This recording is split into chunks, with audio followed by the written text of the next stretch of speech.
Salam sejahtera murid-murid. Selamat datang ke channel Cikgu Tan Teng Hua.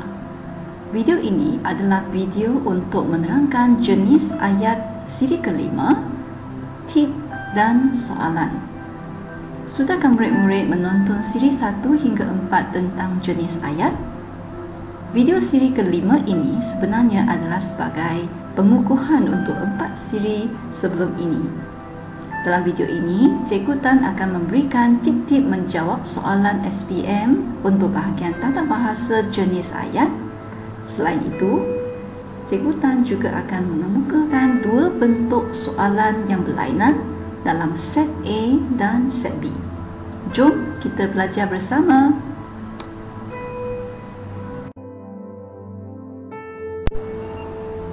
Baiklah, sekarang kita lihat soalan set A. Kenapa pasti jenis ayat bagi ayat-ayat berikut? Nyatakan sama ada ayat-ayat berikut ayat penyata, ayat perintah, ayat tanya atau ayat seruan.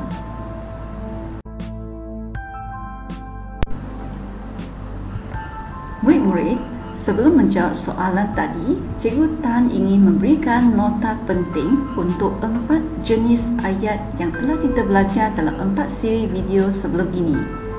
Mari kita perhatikan ya.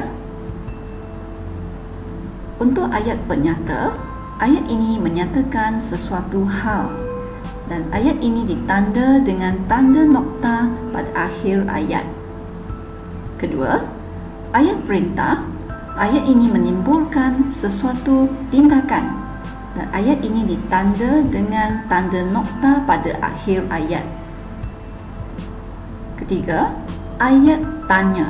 Ayat ini menanyakan sesuatu hal dan ayat ini ditanda dengan tanda soal pada akhir ayat.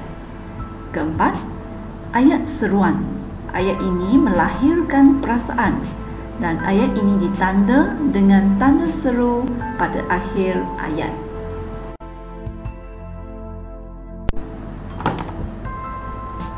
Tip untuk menjawab soalan yang pertama, murid-murid harus lihat dahulu tanda bacaan pada akhir ayat.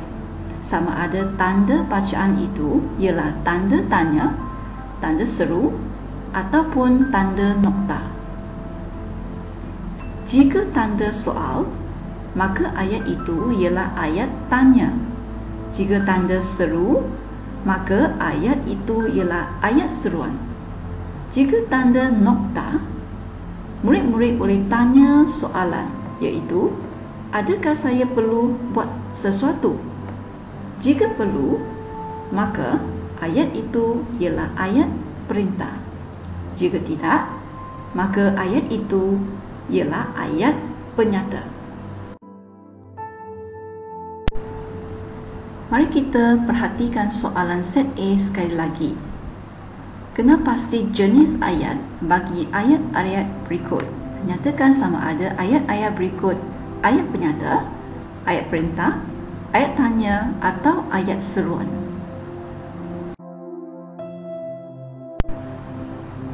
Soalan 1. Siapakah gadis yang berbaju merah itu? 2. Jiran saya yang baru berpindah dari Pahang itu sungguh kaya. 3. Aduh, sakitnya kakiku. 4.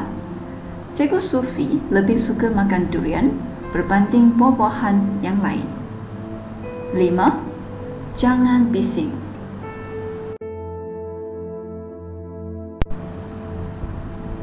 6.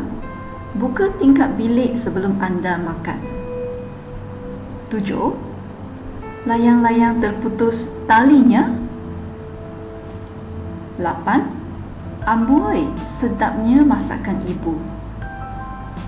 9. Mak Kia mampu membesarkan anak-anaknya walaupun dia kehilangan suami sejak 10 tahun yang lalu.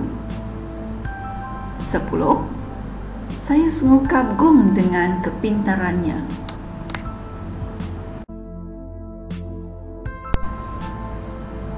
11. Bilakah kempen sekolahku syurgaku akan diadakan? 12. Winnie duduk sementara menunggu Caca pulang. 13. Siramlah pokok bunga itu supaya segar. 14. Syabas, anda telah mendapat tempat pertama dalam pertandingan kuis. 15. Cikgu Tan sedang menanda kertas percubaan SPM.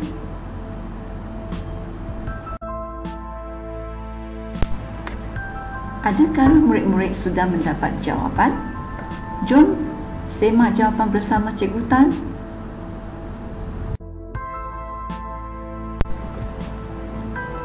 Murid-murid, perhatikan soalan 1. Tanda bacaan pada akhir ayat ialah tanda soal. Maka, ayat ini ialah ayat tanya. Soalan 2. Tanda bacaan pada akhir ayat ialah tanda nokta. Maka, murid-murid harus tanya satu soalan, iaitu, adakah saya perlu berbuat sesuatu? Mari kita lihat soalan ini. Jiran saya yang baru berpindah dari Pahang itu sungguh kaya. Jadi, soalan ini tidak memerlukan saya untuk berbuat sesuatu. Maka, ayat ini ialah ayat penyata. Soalan 3. Tanda bacaan pada akhir ayat ialah tanda seru. Maka, ayat ini ialah ayat seruan. 4. Tanda bacaan pada akhir ayat ialah tanda nokta. Jadi, murid-murid harus tanya satu soalan, iaitu, adakah saya perlu berbuat sesuatu? Kita lihat soalannya. Cikgu Sufi lebih suka makan durian berbanding buah-buahan yang lain. Maka ayat ini tidak memerlukan saya untuk berbuat sesuatu. Ayat ini hanyalah menyatakan atau memberi keterangan bahawa Cikgu Sufi lebih suka makan durian berbanding buah-buahan yang lain. Maka ayat ini ialah ayat penyata. 5. Tanda bacaan pada akhir ayat ialah tanda nokta. Maka, kita tanya soalan, adakah saya perlu buat sesuatu? Jangan bising. Ya, pastinya kita tidak boleh berbuat bising. Kita harus diam. Maka, ayat ini ialah ayat perintah.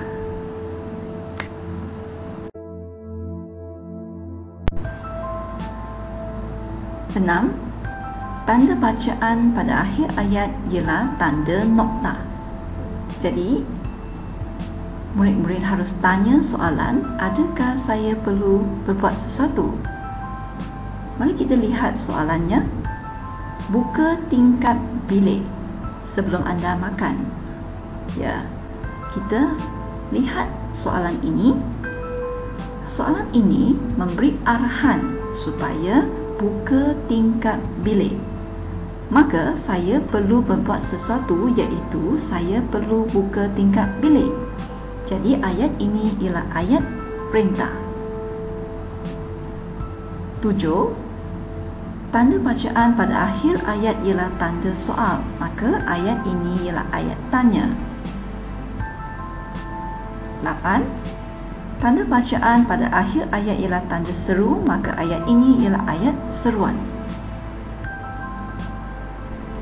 9. Tanda bacaan pada akhir ayat ialah tanda nokta. Jadi, murid-murid harus tanya satu soalan, iaitu, adakah saya perlu berbuat sesuatu? Mari kita lihat soalannya. Mak Kia mampu membesarkan anak-anaknya walaupun dia kehilangan suami sejak 10 tahun yang lalu. Jadi, soalan ini tidak memerlukan saya untuk berbuat sesuatu. Jadi, ayat ini ialah ayat penyata. 10. Tanda bacaan pada akhir ayat ialah tanda nokta. Mari kita lihat soalannya.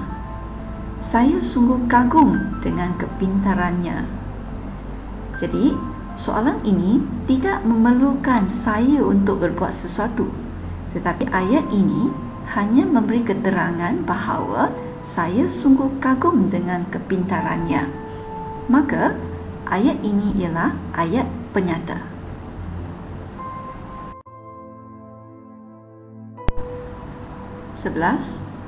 Tanda bacaan pada akhir ayat ialah tanda soal, maka ayat ini ialah ayat tanya. 12. Tanda bacaan pada akhir ayat ialah tanda nokta, maka murid-murid harus tanya soalan, adakah saya perlu berbuat sesuatu?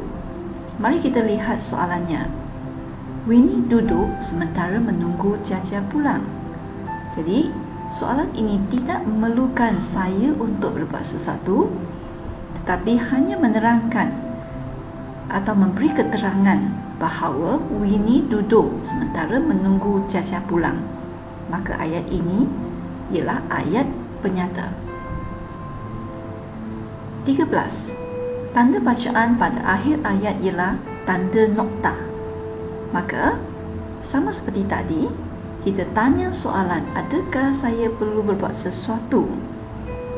Jadi kita lihat soalannya. Siramlah pokok bunga itu supaya segar. Ya. Arahan di sini ialah siramlah pokok bunga itu. Maka saya perlu berbuat sesuatu, iaitu saya perlu siram pokok bunga itu. Maka ayat ini merupakan ayat perintah. 14. Tanda bacaan pada akhir ayat ialah tanda seru, maka ayat ini ialah ayat seruan.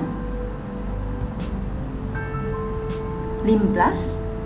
Tanda bacaan pada akhir ayat ialah tanda soal, maka ayat ini ialah ayatnya.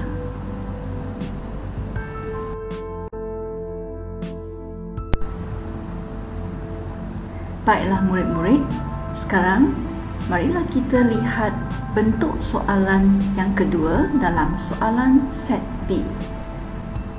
Tentukan jenis ayat perintah di bawah sama ada ayat suruhan, ayat silaan, ayat permintaan atau ayat larangan.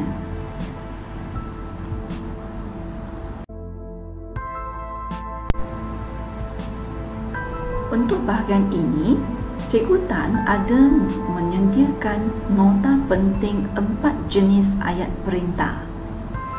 Mari kita lihat bersama-sama. Untuk ayat suruhan, ayat ini ada unsur penegasan. Kedua, ayat silaan. Ayat ini menggunakan kata perintah, sila dan jemput. Untuk ayat permintaan, kata perintah yang digunakan ialah minta, tolong, harap. Sementara ayat larangan pula, kata perintah yang digunakan ialah jangan, usah, tak usah.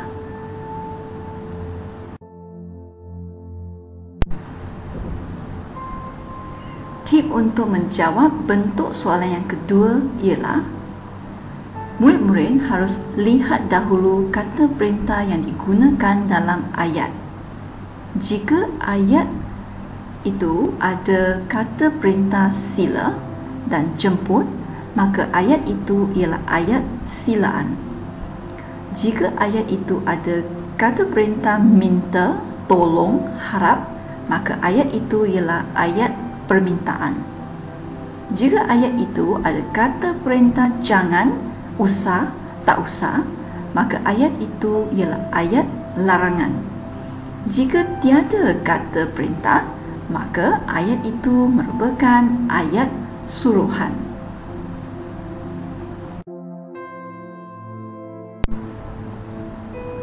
Mari kita perhatikan sekali lagi soalan set B. Tentukan jenis ayat perintah di bawah sama ada ayat suruhan, ayat silaan, ayat permintaan atau ayat larangan.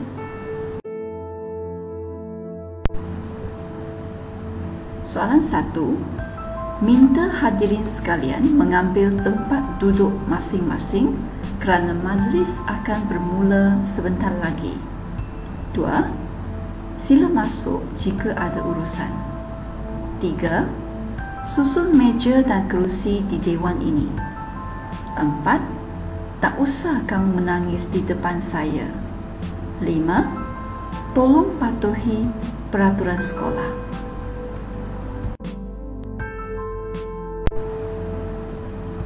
6. Jangan buli adik kamu, Firdaus. 7.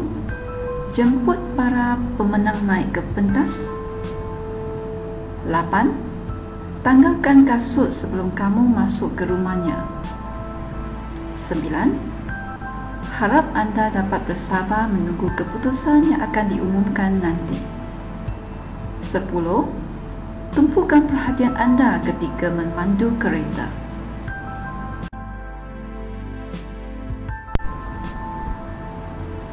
Murid-murid sudah dapat jawapan? Jom simak jawapan bersama Cikgu Tan.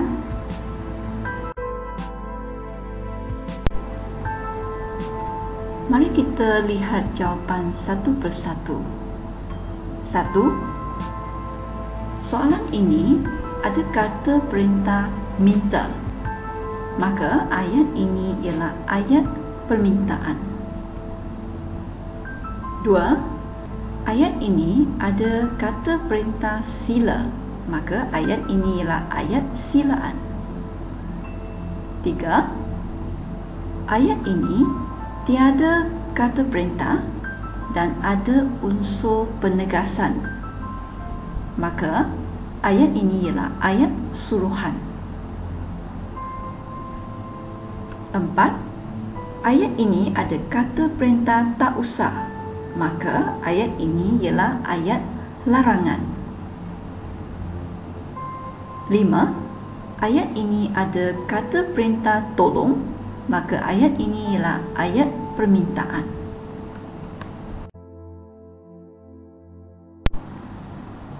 Enam. Ayat ini ada kata perintah jangan. Maka ayat ini merupakan ayat larangan. 7. Ayat ini ada kata perintah jemput. Maka ayat inilah ayat silaan. 8.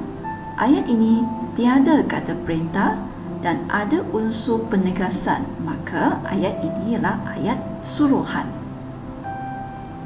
9. Ayat ini ada kata perintah harap. Maka ayat ini ialah ayat permintaan. 10. Ayat ini tidak ada kata perintah dan ada unsur penegasan. Maka ayat ini ialah ayat suruhan.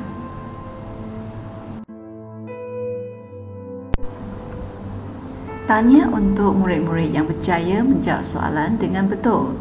Cikgu Tan berharap murid-murid dapat memahami dan menguasai penggunaan jenis ayat.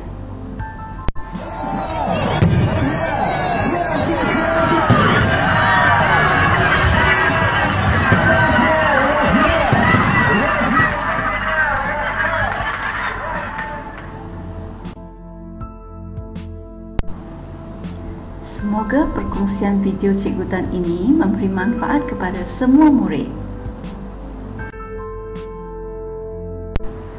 Sekian saja penerangan Cikgu Tan dalam video ini. Terima kasih kepada murid yang telah menonton video ini.